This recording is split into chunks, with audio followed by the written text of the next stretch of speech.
Halo Lur, Assalamualaikum warahmatullahi wabarakatuh. Gimana kabar kalian hari ini? Mudah-mudahan sehat selalu, tidak kurang sedikit apapun, selalu dalam lindungan Allah Subhanahu wa taala. Amin ya rabbal alamin. Oke, Lur, kita lanjut lagi membahas tentang timnas Indonesia setelah kemarin kalah oleh Jepang 0-4. Kali ini ada berita dari GL News. Oleh ingin segera bantu Kevin dan Indonesia. Masa depan Indonesia masih ada, sorotan internasional. Gimana kelanjutan beritanya? Langsung aja kita tonton videonya sama-sama, nanti kita bahas di kolom komentar Lur ya. Jangan lupa diklik subscribe, like, dan komen Lur ya. Lanjut, check it out. Oke. Boleh Ramon ya. Itu striker Lur ya. Striker dia. Emang striker kita ini kurang tajam Lur ya.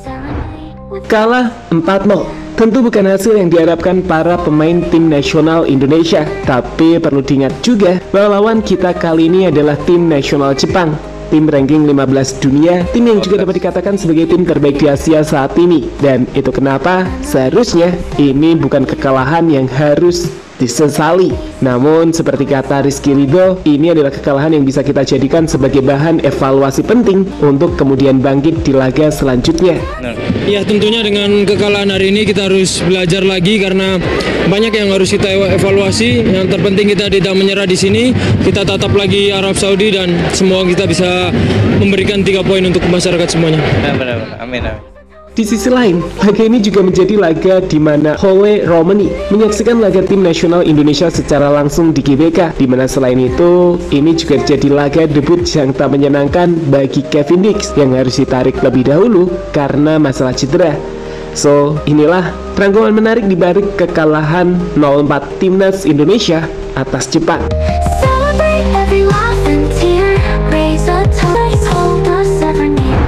Bermain di kandang sendiri dengan hujan dan koreo fantastis menyambut para pemain timnas Indonesia. Jepang yang jadi lawan kita sepertinya memang jauh lebih tangguh dari kita untuk saat ini.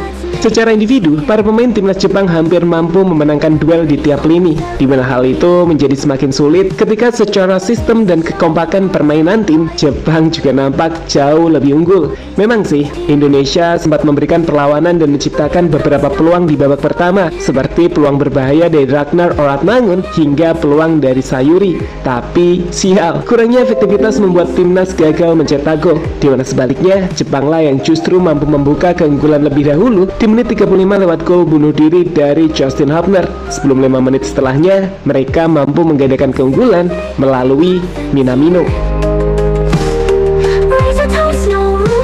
Gol pertama untuk gol bunuh diri ya. Gol kedua Minamino luar biasa banget, passing yang pas. Memasuki babak yang kedua, saat timnas berusaha untuk bangkit, justru Jepanglah yang mampu menciptakan gol lewat Morita di menit 49. Sebelum di menit 69, gol keempat dari timnas Jepang tercipta lewat aksi akselerasi dari Sugawara. Di posisi 4-0 inilah Jepang nampak lebih bermain santai dan menurunkan tempo, di mana hal itu membuat pada akhirnya laga usai dengan skor 4-0 untuk kemenangan tim nasional Jepang. Ya, jelas, kekalahan ini menggambarkan jika untuk saat ini, kita memang belum berada di kelasnya timnas Jepang. Bahkan boleh dikatakan, kita masih sangat jauh tertinggal dari sepak bola Jepang yang berada di level dunia. Dan tentu, kita nggak perlu malu untuk mengakuinya. Dimana yang terpenting, kita mau belajar, berbenah, karena masa depan timnas masih panjang. Benar itu.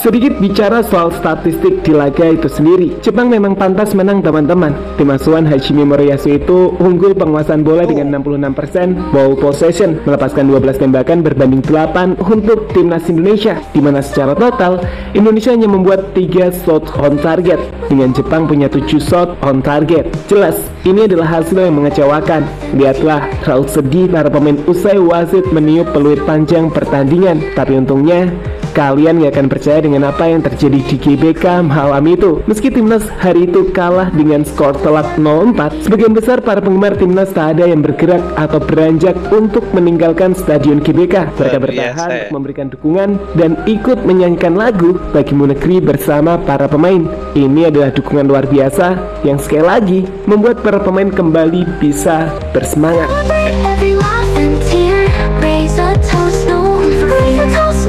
Oh, sedih loh ya. tetap supporter Indonesia nggak meninggalkan GBK.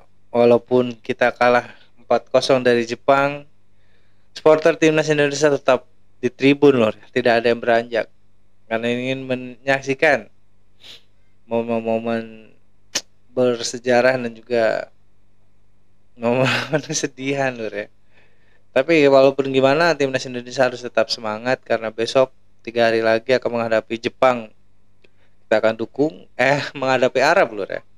Kita akan dukung, semoga timnas Indonesia besok dapat mendapatkan poin, mengamankan posisi dari peringkat 6 naik lagi ke peringkat berikutnya loh ya. Semua jangan disesali, semua dijadikan pelajaran. Kita lanjut loh.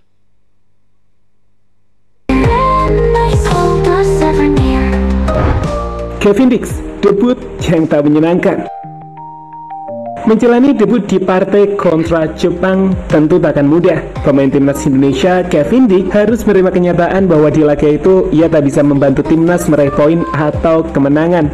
Sempat bermain bagus di awal pertandingan dan membantu Indonesia tampil menyerang hingga mematikan sosok Mitoma. Kevin harus menyerah saat harus ditarik keluar di menit 41. Benturan yang ia dapatkan dengan pemain Jepang membuat ia kesakitan di area lututnya, dan itu nampak jelas saat di bangku pemain. Kakinya nampak dikompres dan hal itu juga nampak masih menempel di kakinya hingga akhir laga.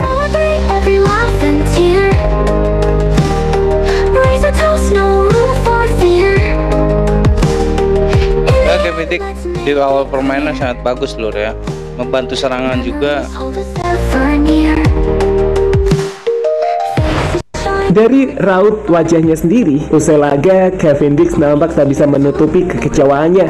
Ini jelas bukan debut yang ia impikan, dan itu kenapa saat melihat Churches menghampiri para Ultras untuk berbicara dengan toa yang ada di tangannya, Kevin ikut melakukan hal yang sama untuk memberikan pesan pada para penggemar timnas. Ole Romni tak senang dengan hasil ini. Pasti. Setelah mengejutkan dengan kedatangannya di Jakarta untuk melakukan tes medis di salah satu rumah sakit, Ole Romani juga mengejutkan para penggemar timnas Indonesia saat dirinya tiba di GBK untuk menyaksikan laga timnas menghadapi tim nasional Jepang. Sayang, Ole harus menerima hasil yang kurang baik saat timnas Indonesia dihancurkan Jepang. Dari salah satu momen kamera yang menyorotnya di menit 67, Ole pun nampak tak senang dengan hasil ini. Jelas dia sangat membantu, tapi saja momen itu belum bisa terjadi dalam waktu dekat saat kami pikir Ole baru bisa dimainkan timnas pada bulan Maret mendatang.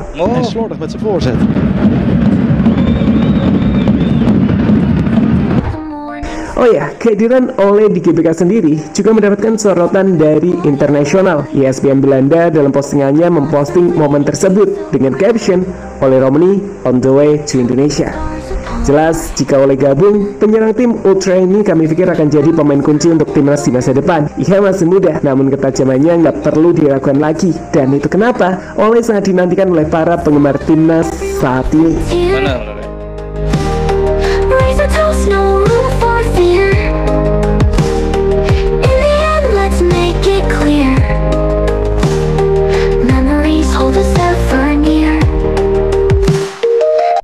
Benar ya. Ole Romani adalah penyerang yang luar biasa. Itu sangat dinantikan banget sama masyarakat Indonesia dan juga timnas ya, untuk membantu di lini depan timnas. Juga kekalahan ini janganlah berlarut-larut, kita harus tetap bangkit. Indonesia masih panjang perjalanan lur. Mungkin tidak bisa tahun ini, mungkin nanti 5 tahun kemudian kita bisa bergabung lagi dengan tim-tim yang luar biasa dan Indonesia lebih baik lagi dalam permainan sepak bola ya. Dalam perjalanan sebuah karir memang selalu ada halangan dan juga cobaan yang selalu datang. Gimana kita menyikapinya dan juga menerimanya apa adanya loh ya. Jangan berlarut terus dalam kesedihan. Indonesia harus tetap bangkit. Apalagi sekarang dipegang oleh Erick Thohir. Beberapa tahun kebelakangan ini Indonesia sangatlah menakjubkan loh ya dalam persepak bolaannya. Luar biasa, menjadi sorotan dunia juga persepakan bola Indonesia kali ini. Dengan permainan-permainan yang luar biasa, dengan pemain-pemain yang luar biasa juga. Mungkin memang harus kalah oleh Jepang bukan suatu hal yang memalukan loh ya. Memang dari levelnya sendiri semua orang tahu Jepang di atas Indonesia.